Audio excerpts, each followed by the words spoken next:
Hello everyone, this is Ben from Ben's Homebrew, and today I am going to walk you through how to make a yeast starter. It's really simple and really easy. Right here I have a Erlenmeyer flask, I have a little stir bar inside of my flask, and I have a stir bar and heat plate for the flask.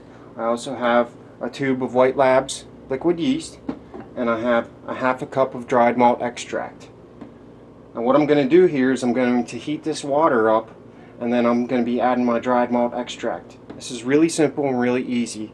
What I have is 16 ounces, 1 pint of water in my flask, and a half a cup of dried malt extract. This is just light dried malt extract. And what that's going to do is that's going to give me a gravity of about 1.040.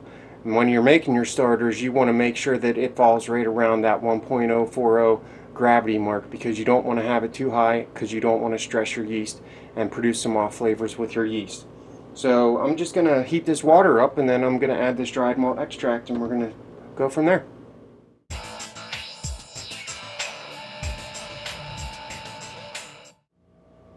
Okay, my water's up to a boil. Right now I'm going to add my dry malt extract and carefully add it into here.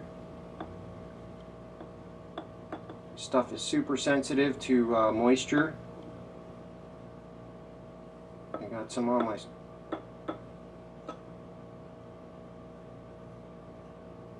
plate down there. It's starting to smoke a little bit. That's alright. It's not going to hurt anything.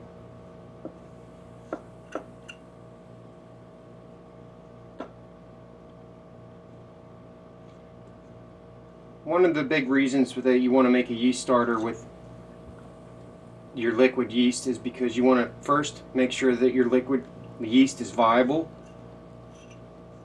and then secondly you want to build up your cell count.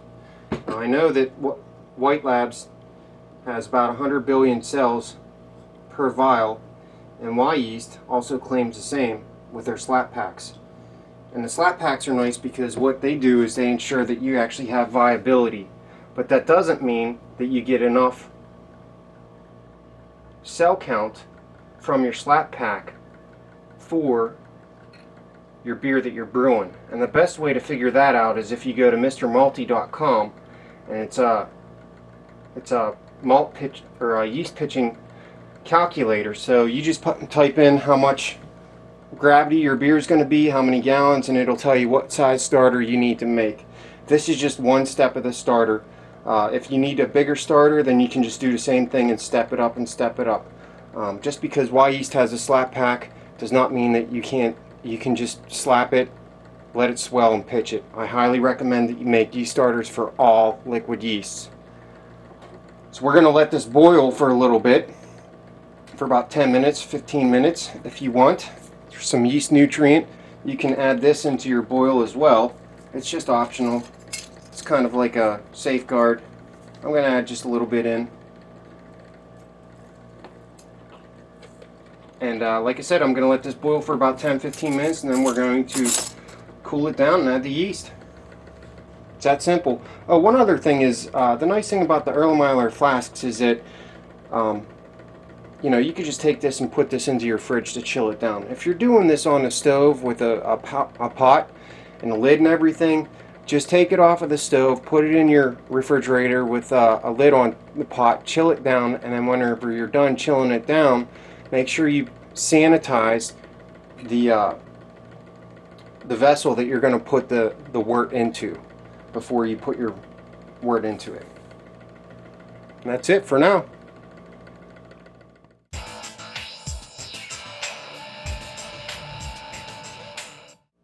Okay, the 10 minutes are up with the boiling time, and what I like to do here is, you know, I just put one of these paper towels with a rubber band right over the top, like this. I don't really encourage putting an airlock or anything else over it. You can put those foam stoppers over it if you want. This is just simple and easy enough for me. I just put that over that like that, and when you're working with these flasks, make sure you protect yourself because these things are super hot. So I'm going to take this off of the stir plate and I'm going to chill it down, and then we're going to pitch the yeast into it.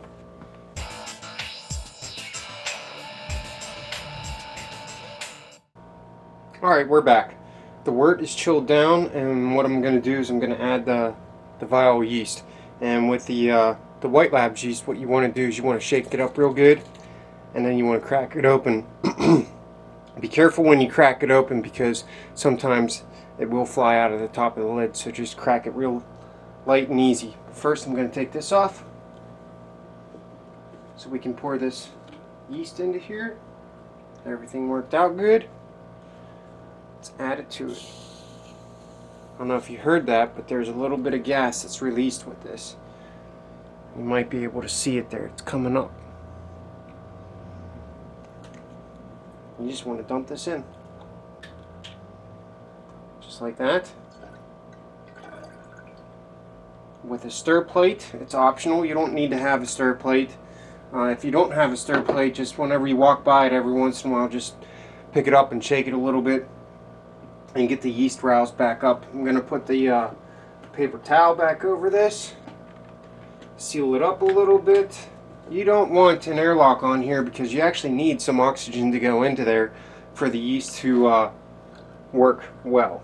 So I'm going to get this stirring. One other thing that I wanted to mention is that you only need to make yeast starters with liquid yeast. Do not make yeast starters with dry yeast.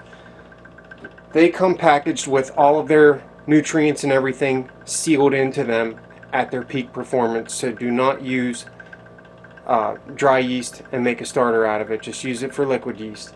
That's it. It's really simple. Just make sure that you do starters for your liquid yeast because it'll give you a better beer. Lag time for this, 12-24 hours, something like that, which is pretty normal. If you're exceeding 24-hour periods, then be a little bit concerned. It might be old yeast, and if that's the case, then you have the option of throwing it out or just sticking it out to see what happens. Once this is done fermenting out, probably about a day or two, you can put it back in the fridge. What will happen is the yeast will drop out. You'll have a nice layer of liquid up here, and what you can do is you can decant off some of that liquid, slurry it up a little bit, dump that into your fermenter, or if you want, you can just shake up the whole thing, dump the whole thing into your beer. So the next time you buy some liquid yeast, make sure that you make a starter with it, because it'll help make it better beer for you. That's all. Thanks.